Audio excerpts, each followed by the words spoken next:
Okay. Well, greetings once again. I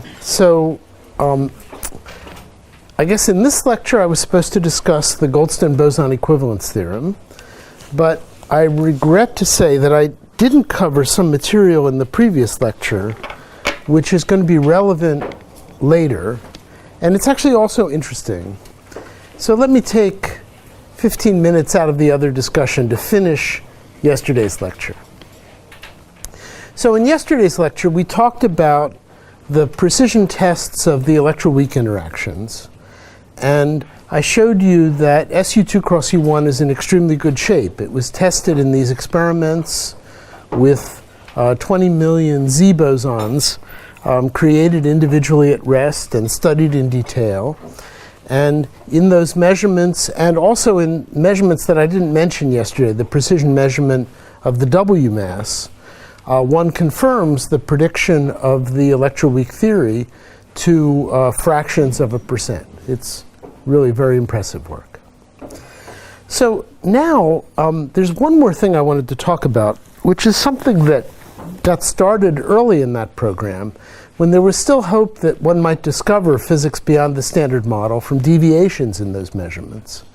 And unfortunately, physics beyond the standard model was not discovered in those measurements, but nevertheless, this theoretical technology hung around, and people have thought it was useful. So I'd like to explain it to you. This is the question of how you would parameterize a deviation if you discovered one. So to introduce that, I need to basically say a few things which are a little more sophisticated that I didn't say yesterday about the SU2 cross U1 theory. So the SU2 cross U1 theory, as I told you yesterday, has basically three parameters, G, G prime, and V, which if you basically at the tree level, that defines all the predictions of the theory. At the one loop level, other parameters come in, such as for example, the quark and lepton Yukawa couplings. But to renormalize one loop diagrams, basically what you have to worry about is that these three parameters are renormalized, and so they can be shifted by one loop diagrams. Formally, these shifts are infinite, and then you would renormalize them by reference to some observable quantities. And it's a little hard to see how GG prime and V can be directly observable. I mean, you can make some complicated definitions. But typically what you do is that you choose some observable parameters, some parameters you can which are really very close to measurement and experiment. And then you would fix those parameters, and then in the process you would remove the infinities from the theory. And then using those processes as a reference, you could then go through and calculate any one loop diagram, referring the infinities in that diagram to the choices that you've already made. So there are various ways to do this. I think the original one that was done really carefully was the Marciano and Serlin definition.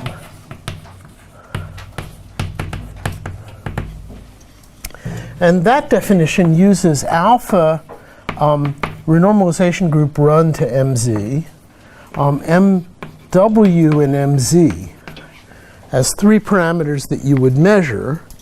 And then those parameters, if you compute them in perturbation theory at one loop, you have infinities.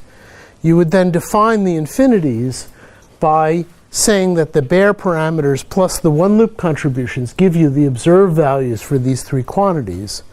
And it would turn out that that would then remove the rest of the infinities from the theory. Because, well, these are the only infinities that there are in that theory at the one loop level. Corresponding to this, it's very interesting to have a value of the weak mixing angle, because that appears ubiquitously in all expressions. And so Marciano and Serlin define sine squared theta w as 1 minus mw squared over mz squared. And today this is a number which is about 0.227, I think. Now, there's another way to do it, which seemed to be the right way to do it when the Z0 experiments started, which is to choose alpha of mz, G Fermi, and mz as the three basic parameters. And this is a great thing at that time because MW really wasn't known very well in 1990, but G Fermi was known to 5 significant figures. So this is like 5 significant figures, 5 significant figures, and then when the Z resonance was measured, that was 4 significant figures. And then you could really make very accurate standard model predictions on that basis. And so for that, there's some different definition of sine squared theta w, which one can write in the following way. For example, you could write sine 2 theta w squared, which is equal to 4 SW squared CW squared. And I'll denote this with a 0 because it's going to be different from that one, is equal to 4 pi alpha divided by root 2 G Fermi mz squared. And if you work it out, this set of quantities at tree level will evaluate to this, and then you can then use that as a definition of sine squared theta w. So let's call this sine squared theta w 0. There's another definition of sine squared theta w that you could use, which is to measure, for example, the leptonic asymmetry, which is very sensitive to sine squared theta w. At tree level, the relation is 8 times 1 minus times a quarter minus sine squared theta w plus some small corrections. And so if you like, you could just make this a definition and call that sine squared theta w star. And each of these is a perfectly legitimate way to renormalize the theory. It's just it leads to different intermediate expressions. But when you relate observables to observables, everything has to work out and give the same predictions up to, for example, some neglected two-loop terms, which in electroweak theory are 10 to the minus 4 effects. These two values are in quite close agreement, and they're both equal to about 0.23. And so that's what I like to do. But many of you, actually I'm surprised that nobody yesterday said, why did you take sine squared theta w equal to 0.231 when everybody knows that sine squared theta w is 0.227?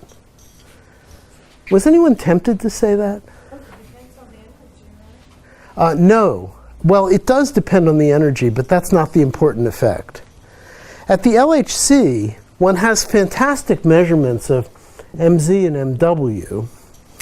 And in fact, mz and mw are the basic things that you work with. And there are many LHC calculations that depend on the relation mw equals mz cosine theta, which is a tree-level relation in the standard model. And many of you know that there are cancellations in electroweak amplitudes at the LHC, which basically are proportional to this quantity being 0. So for various reasons, this is a very useful definition for LHC physics, maybe less so for E plus E minus physics. In any event, I'm not going to advocate one of these over another. I just want to be clear that there are different ways of renormalizing the theory, which can be codified as different definitions of sine squared theta w, and they're related to each other by one-loop corrections.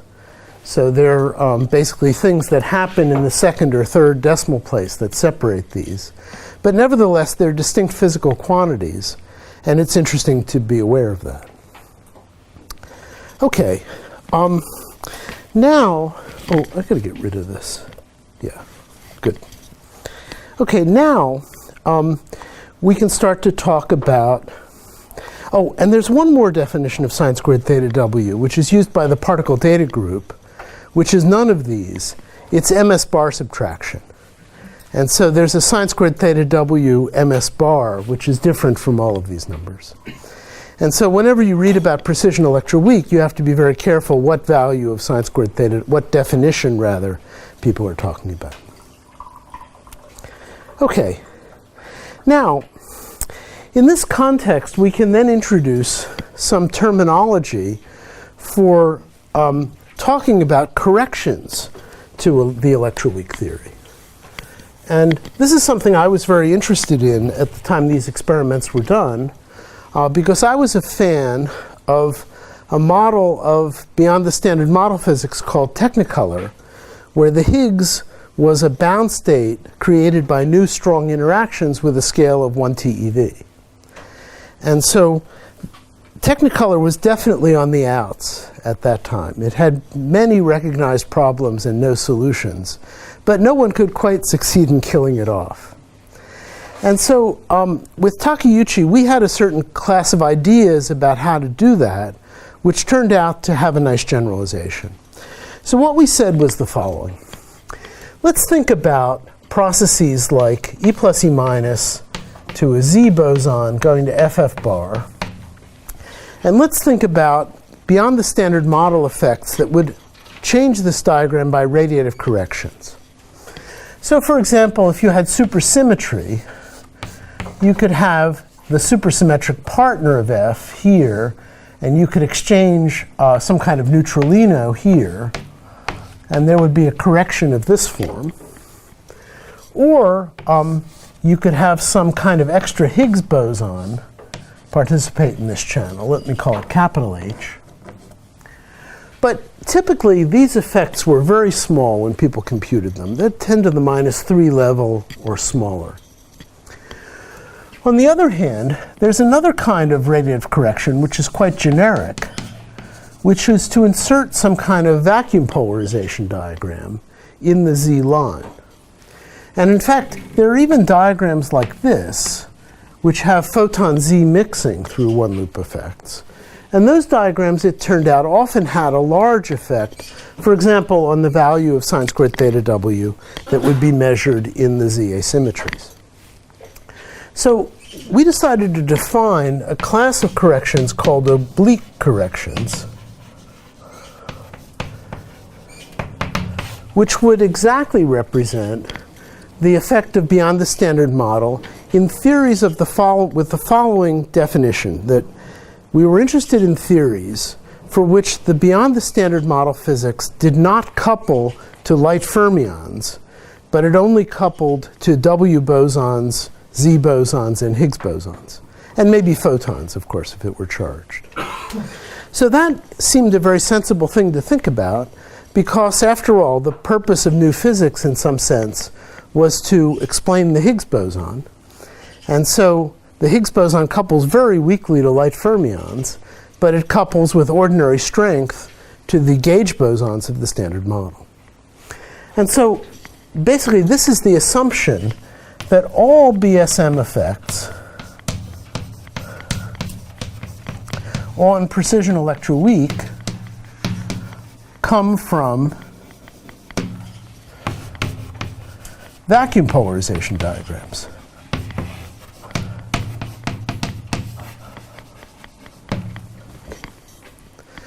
So it turns out that it's not exact because, of course, there are effects like this, but it's a good approximation.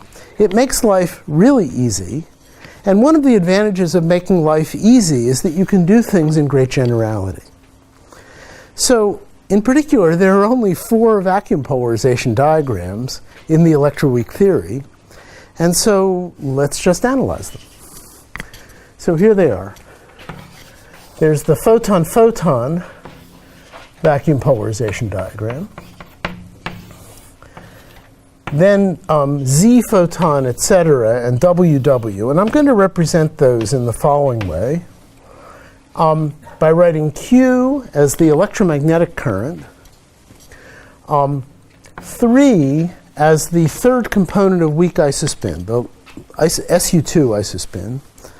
So there's a 3,3, a 3Q, and a, and let me say 1,1. So 1 plus I2 is the positive W boson. Let me keep it 1 so that the normalizations are symmetric. And so this would be the current matrix element, J mu Q, computed from, well, in this case, one loop diagrams, although we might as well compute them in any way we wish. In principle, there could be, if you had like technicolor interactions, new strong interactions, there might be strong interactions inside this bubble. But then we can try and analyze these contributions. Now let me add one more assumption, which is that new physics is heavy. That is to say, the scale of new physics is much larger than the mass of the Z. Then it also makes sense to Taylor expand these expressions in powers of the Q that runs through the diagram. So if we Taylor expand, this is a new physics contribution, we get Q squared over M squared and Q to the fourth over M to the fourth. And if Q squared is much greater than M squared, let's say new physics is as high as 500 GeV, then we can neglect the fourth power and we can expand this out to order Q squared. Now, as you know, the vacuum polarization diagram of photons is zero at zero momentum. So this actually begins in order Q squared. Here, there can be a contribution at zero momentum, and then there's a Q squared term, etc. Here, there can be no contribution at zero momentum because the Q is conserved. So this diagram only has to be conserved on one side. So if this is 0, then the diagram has the form Q squared G mu nu minus Q mu Q nu. And so that means this coefficient vanishes. So there's a D. And then this one, there's a finite value, E and F Q squared. And I'll neglect terms of order Q to the fourth. So there are 6 coefficients here.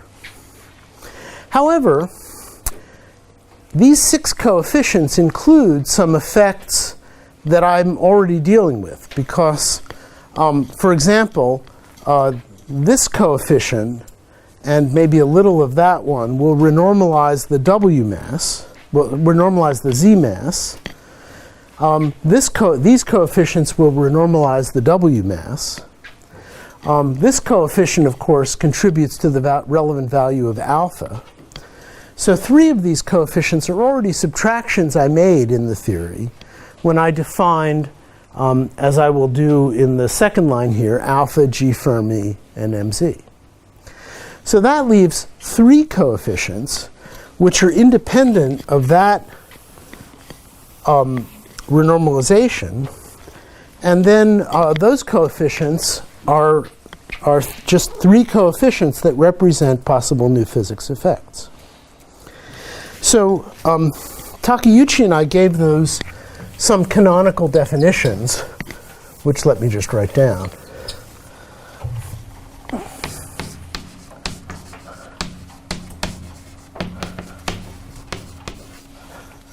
We defined S to be, and these are totally arbitrary prefactors.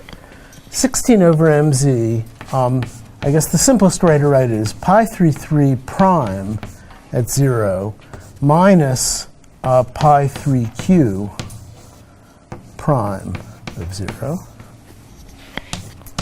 T as 4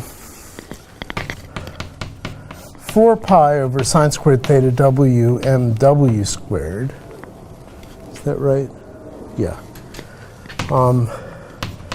Pi 1 of 0 minus pi 3 of 0.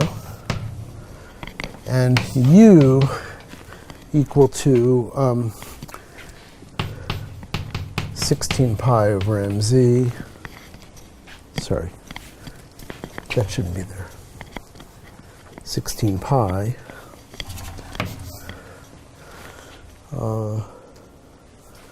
pi 1 1 prime minus pi 3 3 prime. Okay.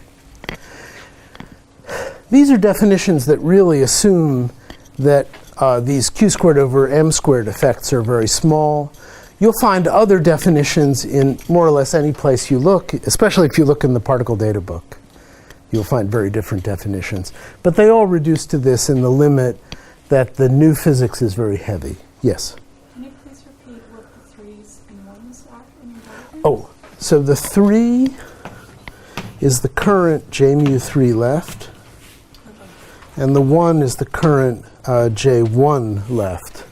And remember that the W current is J1 plus I, J2. So I call it 1 just to remove some extra factor to the square root of 2, which would otherwise appear. Okay.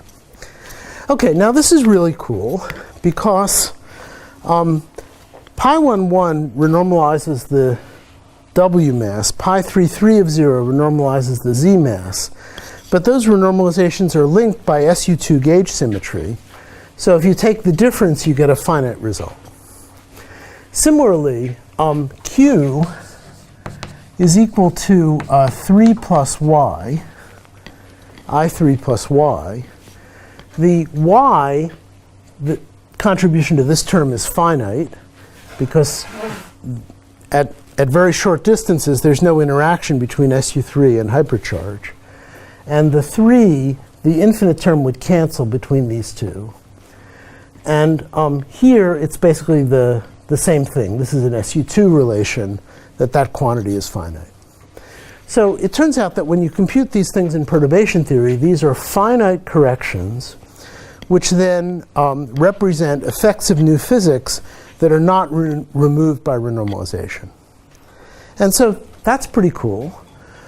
Let me just notice that T has to do with isospin breaking by new physics.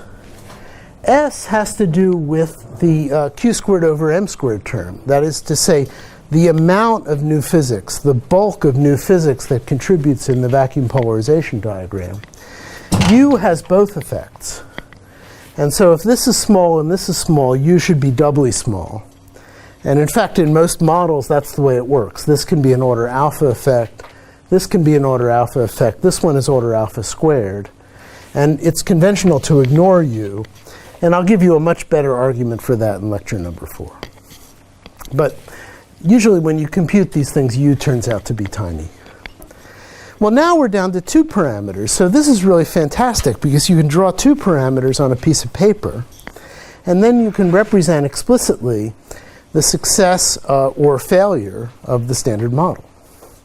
You had a question. When you have derivatives in one case and non-derivatives in the other one, it's derivative, right? Sorry? Yeah, it's the derivative, right? You have a prime. So this is a derivative. This is not a derivative. It has to do with the fact that B and E can be non-zero and different. But because of SU2 symmetry, their infinite parts are equal. It's only the finite parts that are different. And this corresponds to what's called custodial SU2 breaking. An example is the top quark is heavier than the bottom quark.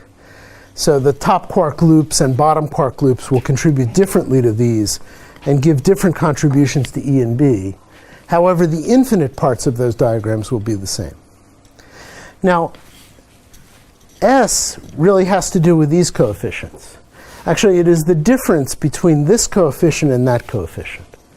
And again, those are related by the relation that Q is mainly isospin, but it has hypercharge. But the hypercharge contribution in here is finite.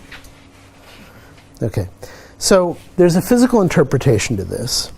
And then another nice thing is that when you sort out all the renormalization conventions and everything, and you just ask, what is the effect of these parameters on electroweak observables, you can derive formulae like these. mw squared over mz squared minus the cosine squared theta w, which is given by this scheme, is a linear combination of S and T. Oh, I didn't quite leave myself enough room to write that out there. Let me write those things. Oh, let me just erase U.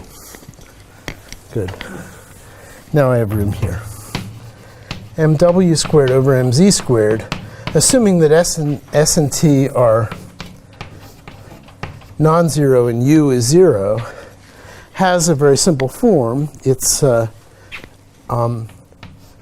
alpha c squared over c squared minus s squared times minus a half s plus t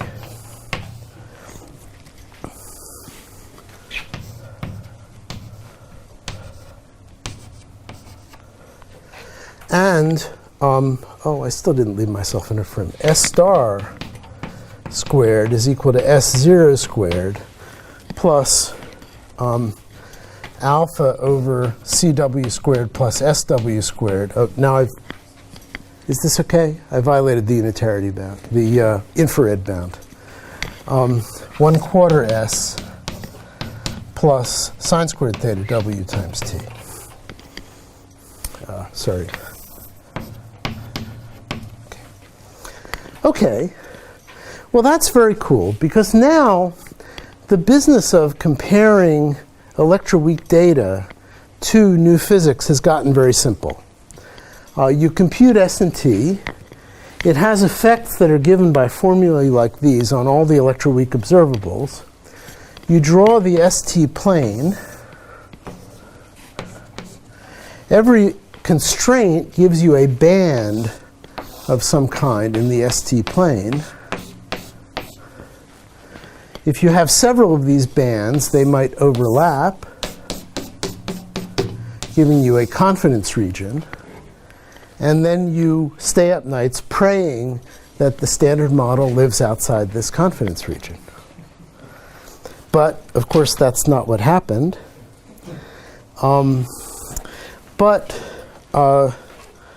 Let me just say that it turns out that these variables are also very useful for looking at the top and Higgs effects on precision electroweak. Yes?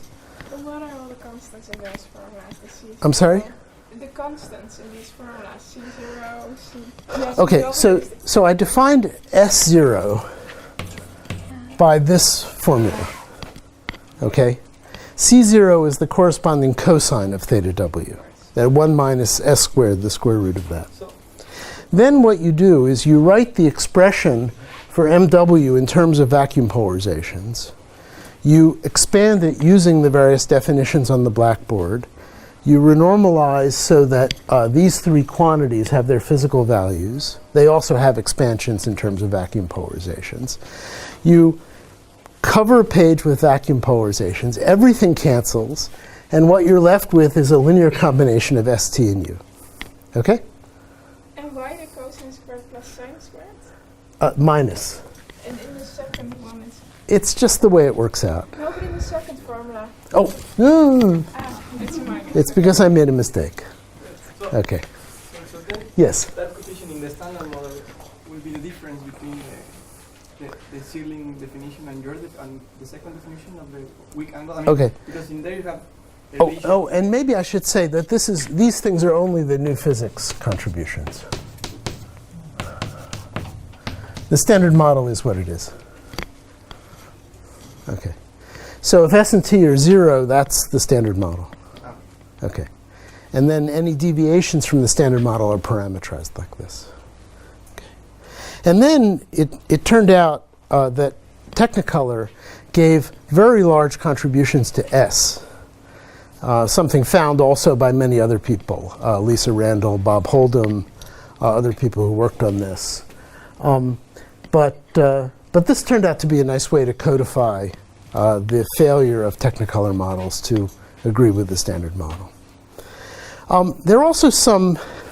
It's also possible to represent the effect of the Higgs and the top quark, which had not been discovered at this time in terms of S and T. In particular, let me just note that, and I'll come back to this at the end of the lecture, that the contribution of S from the top quark is proportional to the log of mt squared. And the contribution of t from the top quark is proportional to mt squared over mw squared. It can be a very large effect. And in fact, that you probably know, if you know anything about precision electroweak, that the top quark and Higgs renormalizations are two rather large effects at the level of the current precision. So I'll come back and discuss these points at the very end of the lecture. It's interesting that this large ratio appears, and you should be asking yourself why such a large ratio can appear in perturbation theory. And that's a subject I'll begin to discuss in a moment. Okay. So finally, I guess I'd like to show you the evolution of the ST fit over time. It's way at the end of this set of slides.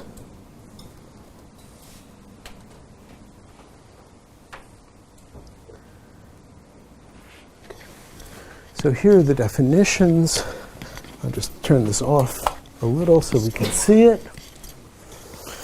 Those are almost the definitions I wrote on the blackboard. Here's the ST fit from our 1991 paper. And as you see, the top has a very large excursion as a function of,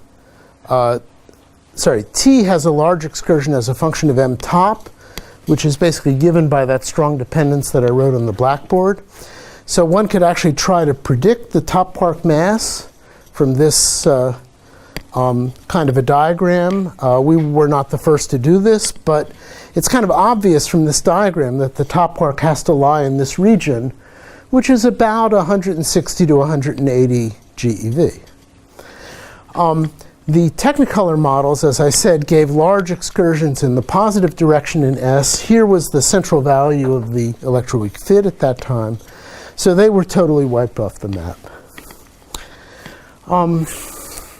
Here's a later version, basically after the 20 million Z's had been collected and the full data analysis had been done. Also, the top quark had been discovered. So we removed the top quark from the diagram, but the Higgs was still not discovered.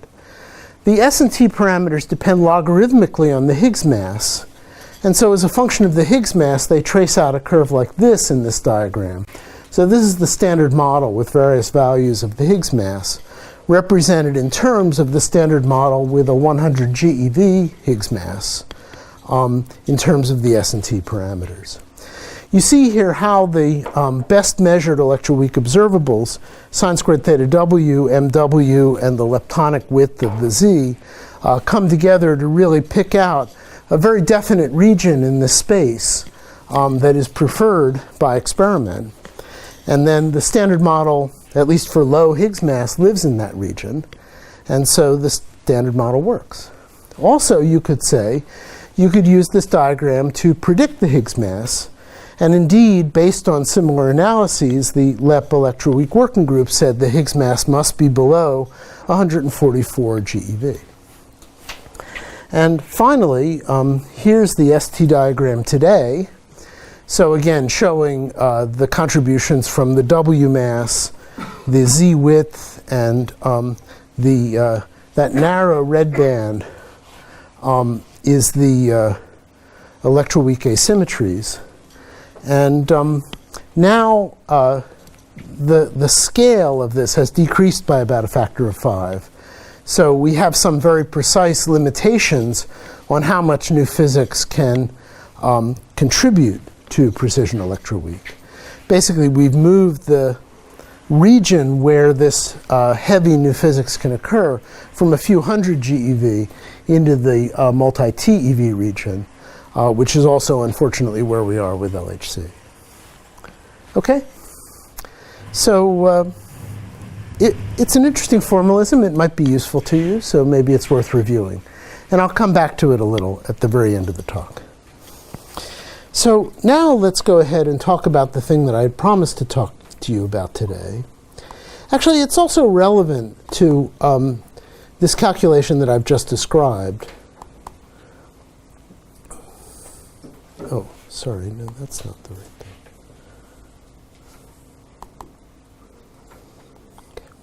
Okay. Because it has to do with this question of the appearance in perturbation theory, and actually also in tree-level expressions, of powers of mt over mw. So mt over mw, in principle, it's the square root of 2, we know now. But, sorry, no, it's not the square root of 2. It's basically a factor of 2. It can be squared. It can be a large number. In principle, the top quark could have been heavier. The standard model, at least up until the LHC ran, allowed heavy quarks of mass up to 600 GeV. So then you would get m fourth generation squared over mw squared. That would be a really large number. So why does that number appear in perturbation theory? And maybe some of you know the answer to this question or would like to guess the answer to this question.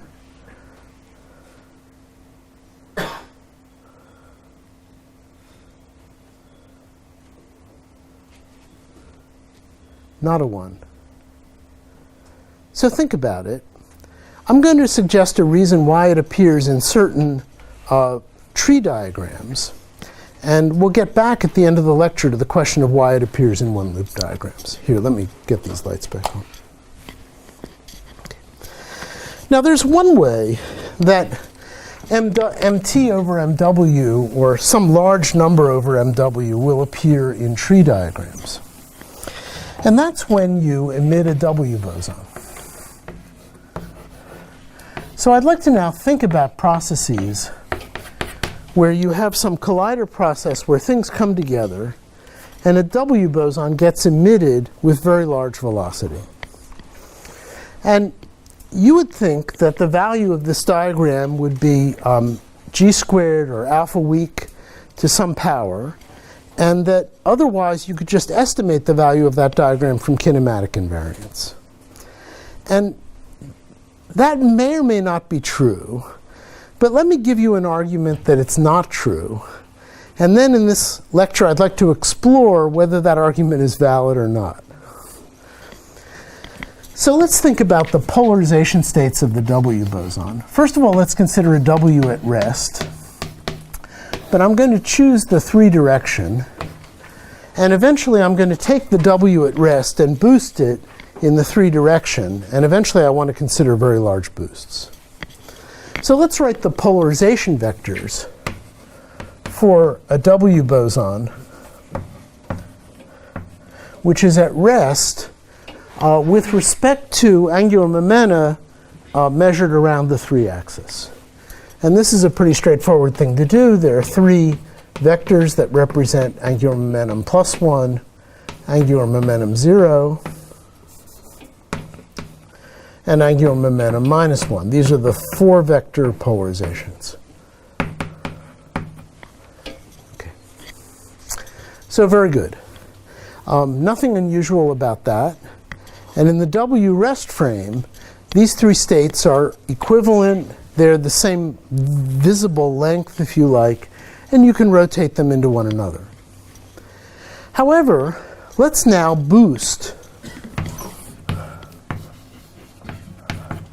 to a momentum EP. In that case, 2 of these vectors will stay the same. Epsilon plus or minus will be 0, 1, plus or minus I, 0, because if I boost a transverse vector, it doesn't change. However, if I boost this vector, it turns into the following thing: 1 over mw p 0, 0, e. Okay. So this is a perfectly good choice for a polarization vector.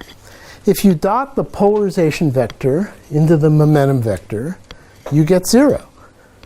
EP minus EP is 0. Nevertheless, there's something weird about this vector, because its magnitude, the magnitude of its components, is increasing arbitrarily with the boost. So it's essentially E over m at very large values of the boost. And that might have you think that E over m factors appear in tree amplitudes, and maybe even worse in one-loop amplitudes. So let me give you a little example of how you can get into trouble with this.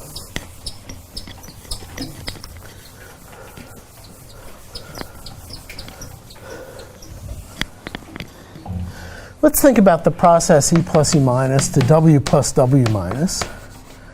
And let's try and estimate the cross-section for this process on the basis of one Feynman diagram. So let's have a photon or a Z here. Let's produce W plus W minus. The amplitude for this diagram, the cross-section for this diagram, is going to be something like alpha over, I wrote this down. Maybe I should write this down correctly. Yeah.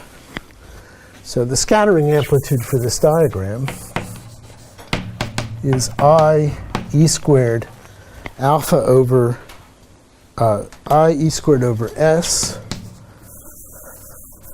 And then there would be a factor of the epsilon minus the polarization vector of the W or Z, which we derived yesterday, k plus minus k minus, something like that. That's what you would have for a scalar particle. Actually, there's another factor of 2. So for scalar particles here, you would have this expression. If you have vector particles, you have to do something with the W polarizations. And maybe I should say this leads to a cross-section which goes like pi alpha squared over s.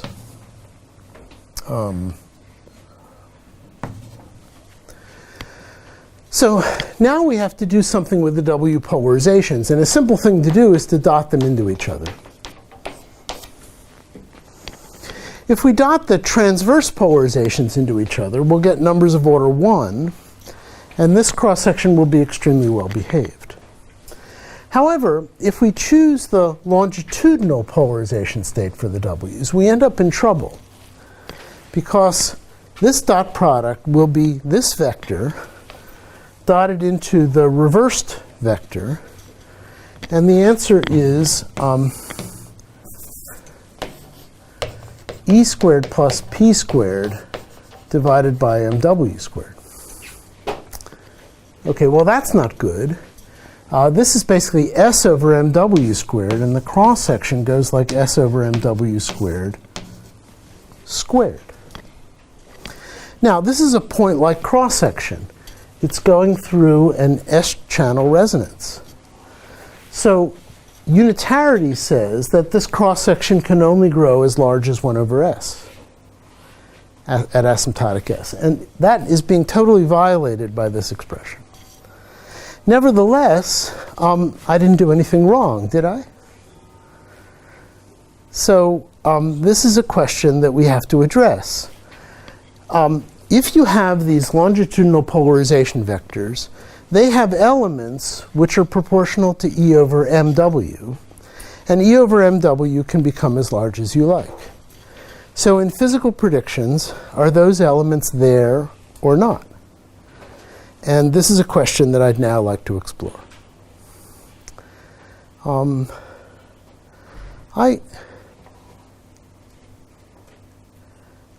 I'm hoping for some enlightenment from the audience. Sorry?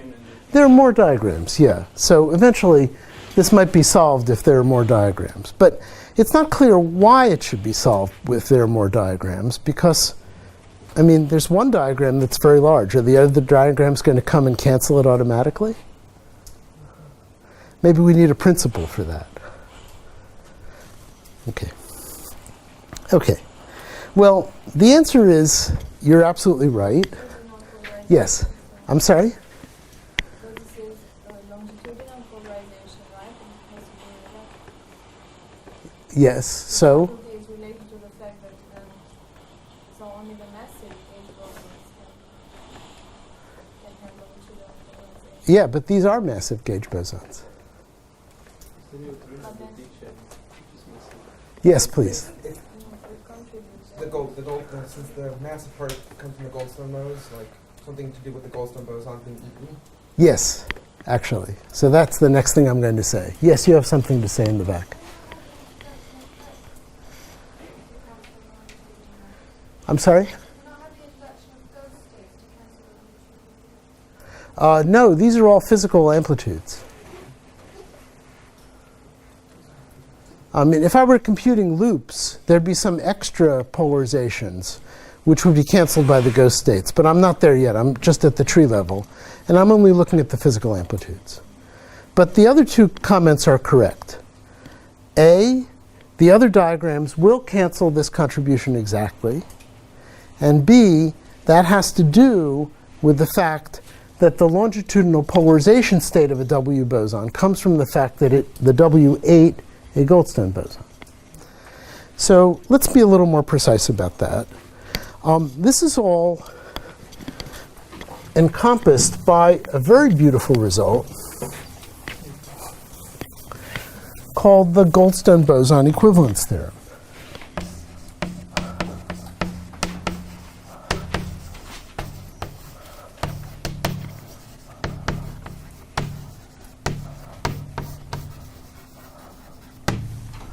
The Goldstone boson equivalence theorem says the following, that if you have a matrix element of x goes to y plus a W boson of momentum p,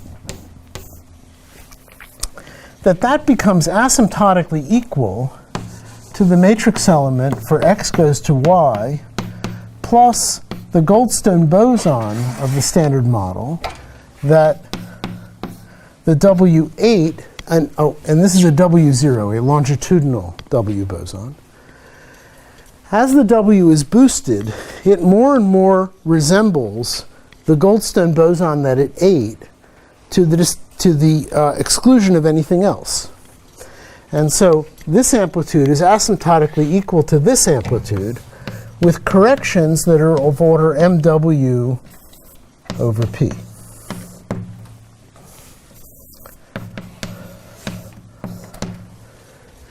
And so the formula was originally derived by Cornwell and Tektopoulos and Vianakis.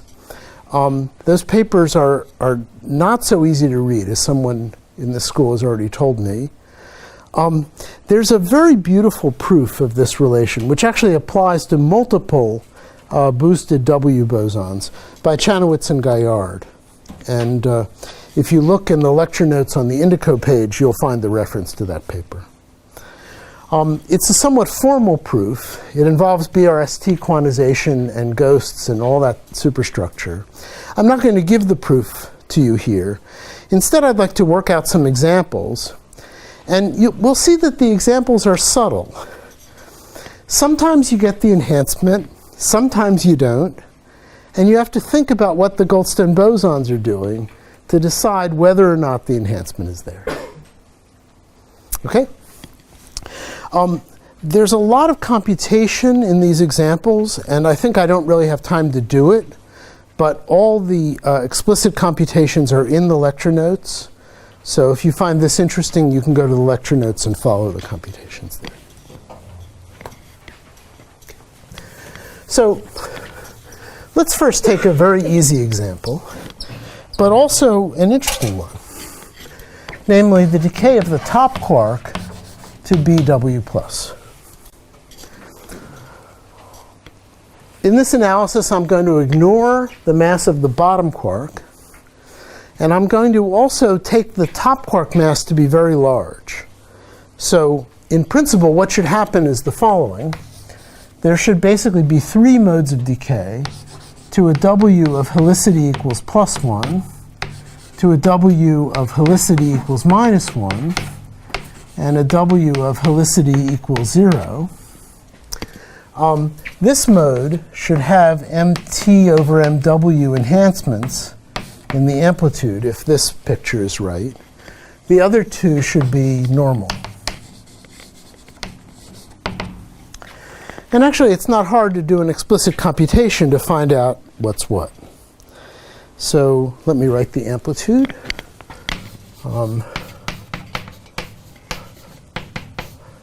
Is equal to G U dagger for the bottom quark, sigma dot epsilon star for the W, U for the top quark. Square root of 2. Let me choose the following coordinates, which are very useful.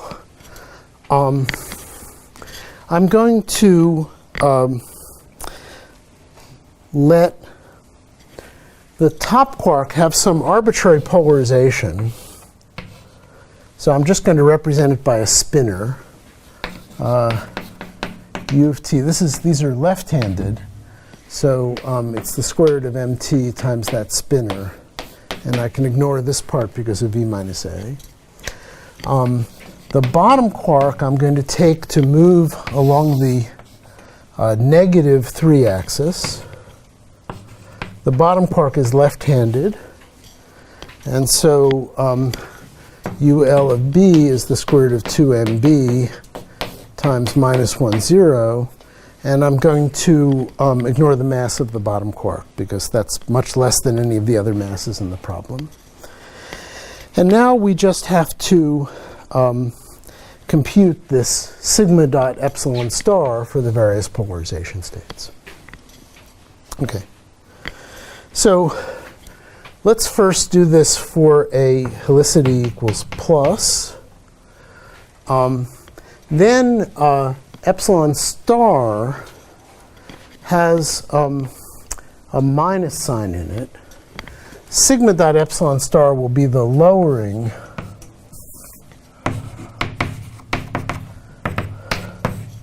will be proportional to the lowering sigma matrix. And actually, between these two vectors, an arbitrary xi and something that's raised, this will give the matrix element equal to 0. That's actually good because it's very easily explained. And the W will go this way, of course. So let's just make a little diagram here. The B left is left-handed, so its angular momentum points that way. The W, if it has positive helicity, also has angular momentum pointing that way. That's a spin 3/2 system. Okay, a spin 1/2 system cannot decay into a spin 3/2 system, so we're on the right track. Now, helicity minus 1, I'm going to get something proportional to the raising vector. So I'm going to get an m proportional to g. There'll be some factors, and then it'll be the upper component of xi. So let me write xi as cosine theta sine theta over 2. And so there'll be a cosine theta over 2 here. It's the raising one. It's sine theta over 2. That's better. So in that case, the W polarization points this way. The top quark polarization that it likes points that way. And so the bottom quark comes out in the direction of the top quark polarization. Now finally, h equals 0. Okay, well, looking at the vector over there, there's some p's here. There's a plus e and a minus e here. The b will overlap with this contribution. So I'm going to get g, I'm going to get the other component, cosine theta over 2. And I'm going to get p plus e, which is m top over mw. So there really is an enhancement there. And so now if you were to do all the factors correctly and write down the complete answer, what you would find is the following set of formulae. Maybe I can get rid of these now.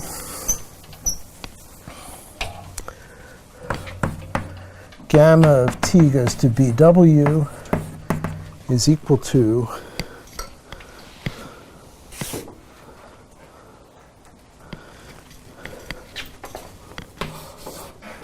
alpha weak over 8 mt times the 1 minus mw squared over mt squared.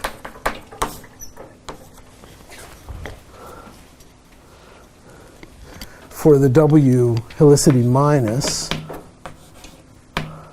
For helicity 0, alpha W over 8 mt times 1 minus mw squared over mt squared, times an extra factor of, which is just the one that we found here, mt squared over 2 mw squared. And this has an interesting implication, that if you're at the LHC, you'll see the W because it decays to a lepton and a neutrino. A transversely polarized W plus will decay to a forward or a hard lepton. Sorry, I got that wrong. If you look at the energy of the lepton for a boosted W, the positive helicity W's decay to hard leptons, the negative helicity W's decay to soft leptons, and the longitudinal W's decay to leptons in the middle. And so you can actually, by reconstructing the event and measuring the lepton distribution, energy distribution, you can interpret the polarization state of the W. And by using this analysis, you can check the prediction from here that the decay rate to a longitudinal W over the total decay rate should be this factor of mt squared over 2 mw squared divided by that plus 1, which is 70%. And against LHC data, this just works extremely well. So I even want to show you that, but to do that I need to hopefully get this. No, oh, what am I supposed to do? I'm supposed to get rid of this. Oof. Sorry? Oh, I'm sorry. It's this tab. Oh, you set it up for me. Thank you very much. Oh, I guess I have to do something. Yeah. Okay. Excuse me. Here we go. We're good. No, this is what I wanted. Yeah, okay. So this is what I just told you. And now here's an analysis that was done by CDF, which is very clear. I mean, the problem is always that the low energy leptons have poor acceptance. And so you have to correct for that. And so after you correct for that, this beautiful diagram looks more like this. But you can see that the left-handed longitudinal and the red is helicity plus 1, the green is helicity 0, the blue is helicity minus 1, the black line is, with the acceptance of the CDF experiment, the combination of those that corresponds to this prediction. And then the bottom slide shows the data, which shows it works well at the 10 or 20% level. At the LHC, even at 7 TeV, here is the corresponding curve. And the data is compared to the standard model prediction, which is this one, and it works extremely well. So this is an interesting test case. We predicted the enhancement from the form of the longitudinal polarization vector. We computed and we found the enhancement is really there in the standard model prediction. We compare to experiment. By golly, it's really there. So now this seems extremely cool. It's evidence that these enhancements do actually appear. Now, the next question is, what's the significance of this term by which the longitudinal polarizations are enhanced? Well, let me write it over here, mt squared over 2mw squared. Now, remember that mt is proportional to the top Yukawa coupling, and mw is proportional to the gauge boson coupling, G, both times V.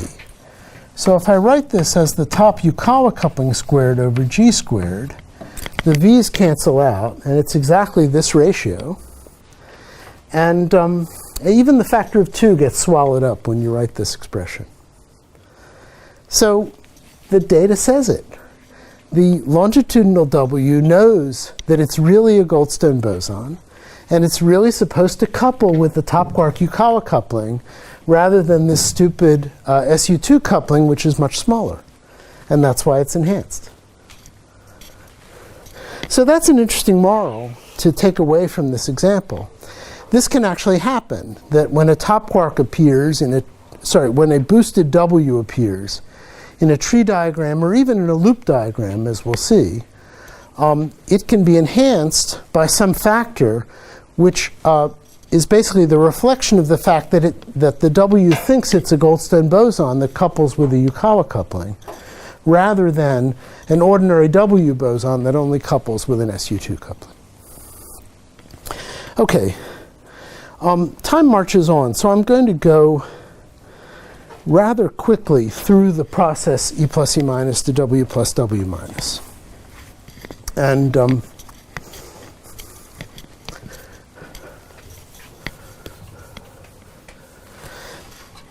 maybe we should first ask, I had some analysis over here where I looked at one Feynman diagram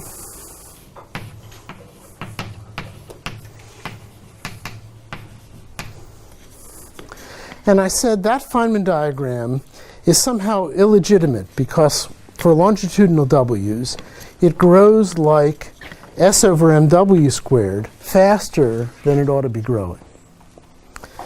Now, as you correctly pointed out, there are two more Feynman diagrams. So first of all, I can exchange gamma and Z. And secondly, there's a diagram with neutrinos in the T channel.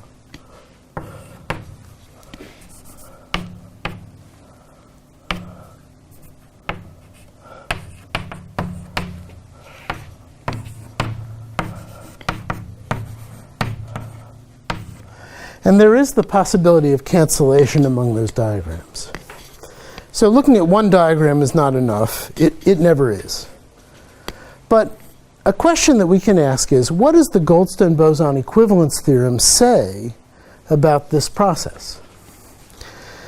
So probably the first thing we should do is ask, what are the Feynman diagrams by which E plus E minus can produce a pair of Goldstone bosons? And actually, there are very simple diagrams. There's gamma plus Z going to a pair of Goldstone boson diagrams. And that's it.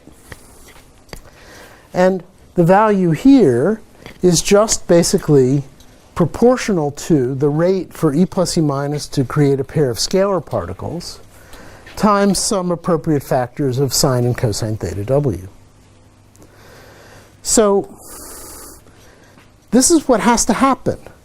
It's not only that there are multiple diagrams and they can cancel, but they actually must cancel in order that the result of that diagram calculation agrees with the theorem. So now you can verify that explicitly, and I'll go through a little of it, but I think for the full details you probably have to go to the notes.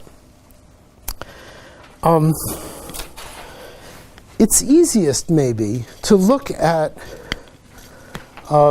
right-handed electrons first, because right-handed electrons don't couple to neutrinos, so we don't have to worry about this diagram. We only have to worry about these two diagrams, and they're basically of the same structure. And what happens in those diagrams can be described relatively simply.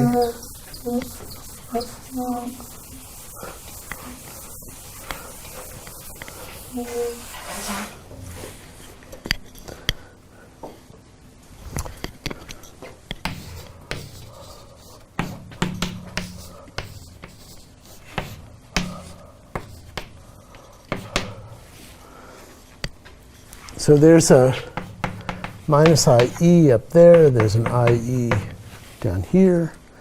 There's There's some factors of 2e squared of 2, epsilon minus from the initial lepton state. We talked about that yesterday. This is dotted into something. Then there are the S-channel propagators, minus I over S for the photon, minus I over S minus mz squared for the Z boson. This comes with some factors which we need to work out. Here it's just E squared, E. Here it's going to be the following. The Z couples to the electron with I3 minus sine squared theta W times Q. So this is just going to be sine squared theta W. I3 is 0 for a right-handed electron, and Q is minus 1. This vertex, oh, and then in the denominator, there's a CW squared. So, oh, sorry. Let me go a little more slowly. This one is E squared. This diagram is E squared over SW squared. That is G squared over CW squared. So what goes here is S squared over S squared C squared. And then there's one more interesting thing that appears.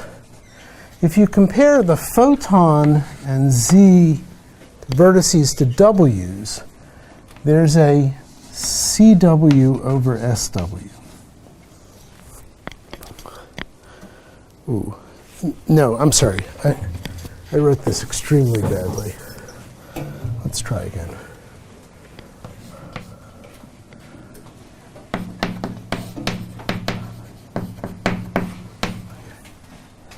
So there is minus SW squared over, it's just one, CWSW. So this is basically G over CW I3 minus sine squared theta W times Q. That's the factor that you know about. Then in this vertex, there's a relative factor CW over SW.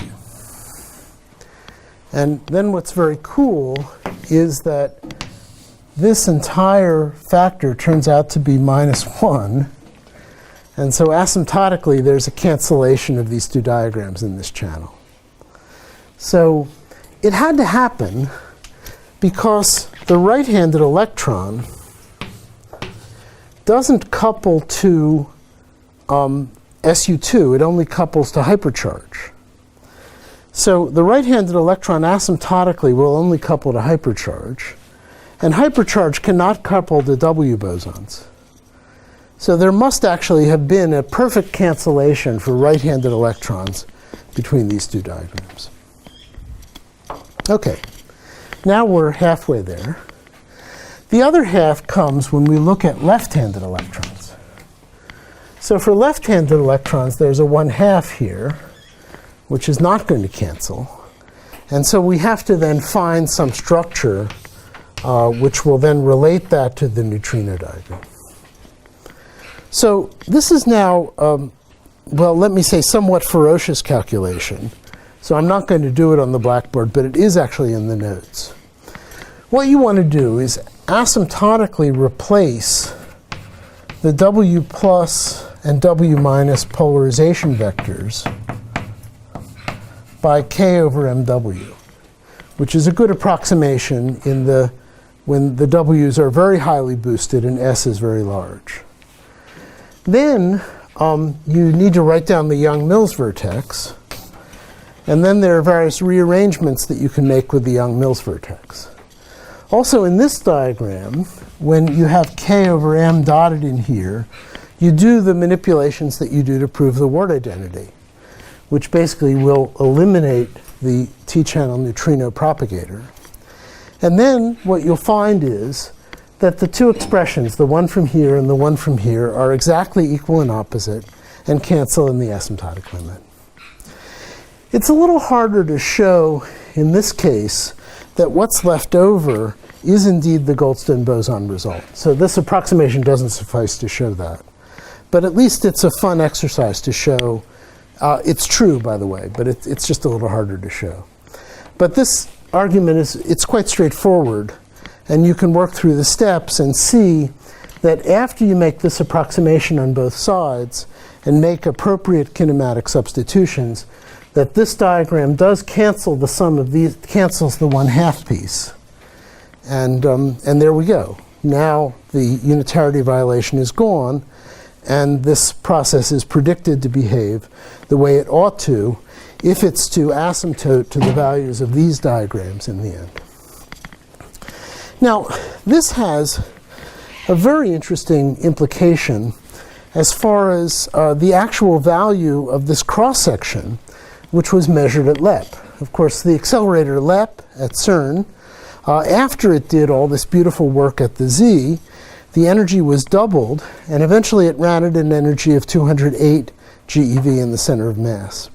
Unfortunately, not quite far enough to discover the Higgs boson, although everyone was hoping for that, and it would have been very nice, but they didn't quite make it there.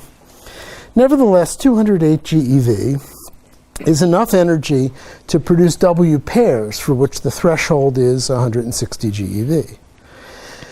And so then you can observe whether the measured cross-section indeed asymptotes to something reasonable, or whether it goes off to infinity, violating unitarity. And here's the result. So the data points are the data, the average of the 4 LEP experiments for measurements between 160 and, as you see, 208 GeV. The blue curve is the result of the standard model calculation. There are a few percent radiative corrections, one-loop radiative corrections, which are actually taken into account in that curve. It doesn't really change it quantitatively. The other two curves are obtained in the following way. The lower curve is obtained by removing this diagram. And as you see, it's a total disaster with respect to agreement with the data. And the upper curve is including only the neutrino exchange diagram, as people might have done before they understood the full electron weak gauge theory. So you don't have SU2 cross U1, it's a disaster. You have SU2 cross U1, it's perfect. It's really a very beautiful success of the standard model. Okay. Now, there is one more thing that I wanted to discuss with you at the tree level, which is an interesting case. I'm not sure, Tao may talk to you a little about this, so maybe I should talk about it only briefly. But again, the full details are worked out in the notes. There's a case where you might think that the Goldstone boson equivalence theorem applies where it doesn't apply. And it's actually very important that it doesn't apply. So it's probably worth calling attention to in this lecture. And that's the case of collinear W radiation from a fast quark or lepton in a collider reaction. So let me give you the wrong argument and then tell you the correction to the argument. So here's the process we'd like to consider.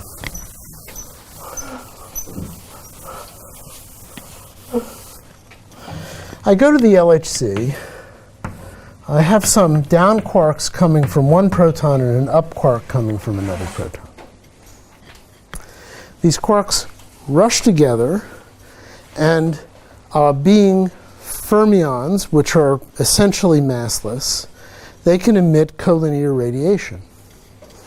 So the D can emit a collinear W minus and turn into a U, and the U can emit a collinear W plus and turn into a D, after which the W minus and W plus can come together and make some reaction, which might, for example, include the production of one or more Higgs bosons. So this is something very interesting. The question I'd like to ask is, what are the polarizations of the W's, which obviously affect your analysis of this reaction? the Goldstone boson equivalence theorem seems to indicate that the W's are purely transverse. Because after all, the U to D, if it emits a Goldstone boson, this vertex is the Yukawa coupling of the up quark or the down quark, which are extremely small numbers. And so according to the Goldstone boson equivalence theorem, that can never happen. But, well, there's an out. Because the theorem is not precise about what goes in the denominator here. What actually should go there is PT, or the hardness of the reaction. Because there's always some frame that you can boost to where everything is at rest, or at least slow, with respect to everything else. And so if you imagine that the validity of the Goldstone boson equivalence theorem is measured by PT and not by the absolute momentum of the W, you could well imagine that you could produce longitudinal W's in this reaction, although probably there'll be something peculiar about them. And so, well, it's not hard to do the calculation directly. You folks, how many of you have actually gone through the analysis to derive the Altieri-Parisi splitting functions for QCD? Raise your hand. Sorry? I'm sorry? There's a homework assignment for that. Oh, okay. Well, after Tao has gotten through with you, you'll know how to do this. Basically, it's really a very straightforward exercise. You make the approximation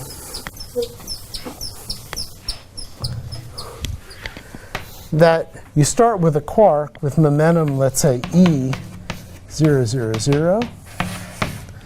You have this split into two almost collinear pieces. In this case, the quark and the W boson, with momentum fractions E times 1 minus Z, 0, 0, E times 1 minus Z, and EZ, EZ. Now, this guy has to be on shell in that diagram. This guy has to be on shell. But it has some non-zero PT. So you have to write E times 1 minus Z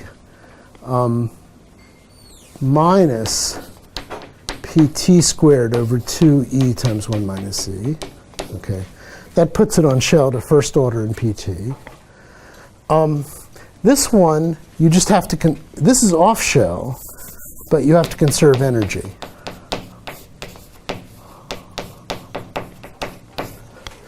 So now we have three definite momentum vectors for the three components. And now you just write down the polarization vectors. You embed those in the vertex, which is the splitting vertex. You compute the amplitude, you square it, you integrate over appropriate phase space, and you get the following answers, which I guess I only have time to just write for you. But as I say, the full derivation is in the notes.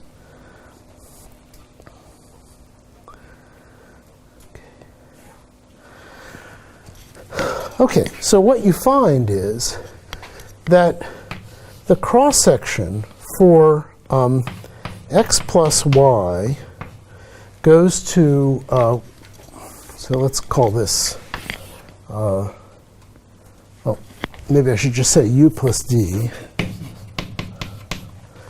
goes to d plus u plus whatever is the final state, z up here, is equal in the first approximation, as you let pt get very small, to the integral dz plus and dz minus of f of z plus, f of z minus, times the cross-section for a W plus and W minus with the momentum fraction Z plus and Z minus going to Z. Okay.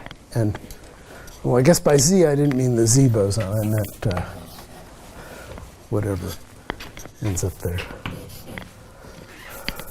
Okay. So these things are W structure functions in the quark, which you've computed perturbatively. And those W structure functions have the following behavior. Now I can erase this. For the transverse components, you find exactly the answer that you found in QCD. So for W plus and W minus, you find the integral d2 pt times pt squared times pt squared over plus mw squared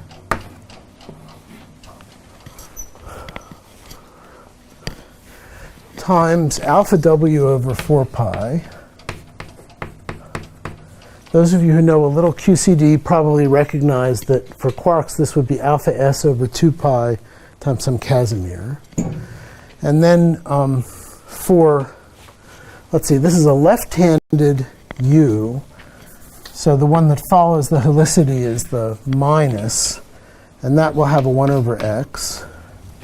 And the F plus will have exactly the same thing times 1 minus x over 1 over z, 1 minus c over z. The interesting one is the longitudinal one.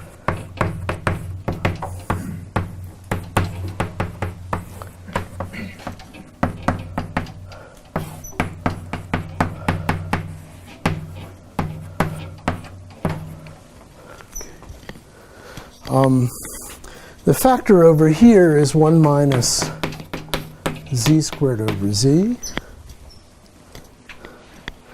The factor here is mw.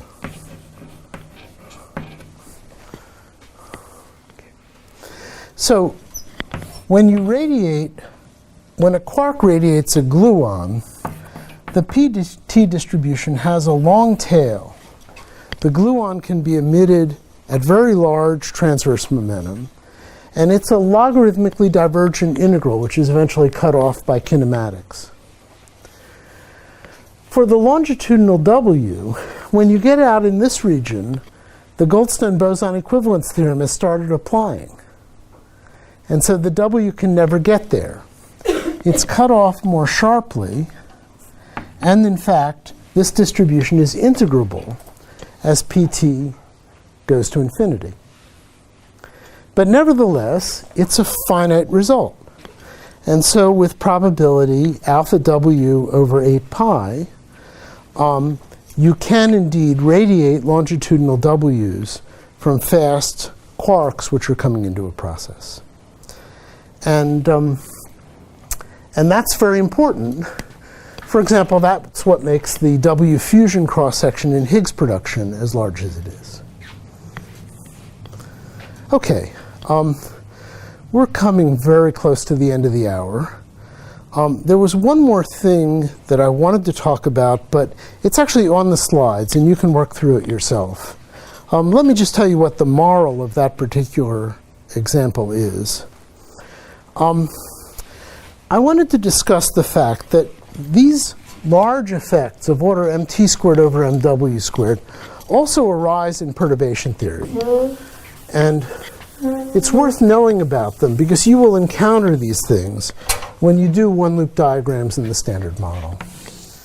So very often in the standard model, if you have some one-loop diagram which involves the top quark and a W boson, you will find that this diagram has some ordinary pieces proportional to g squared and some not so ordinary pieces proportional to g squared mt squared over mw squared. And these reflect the fact that even at the one-loop level, the W that appears, perhaps even on an external state, can be treated by the top quark as if it is a Higgs boson rather than a W boson. And you can find the coupling being the top quark Yukawa coupling rather than the ordinary gauge coupling.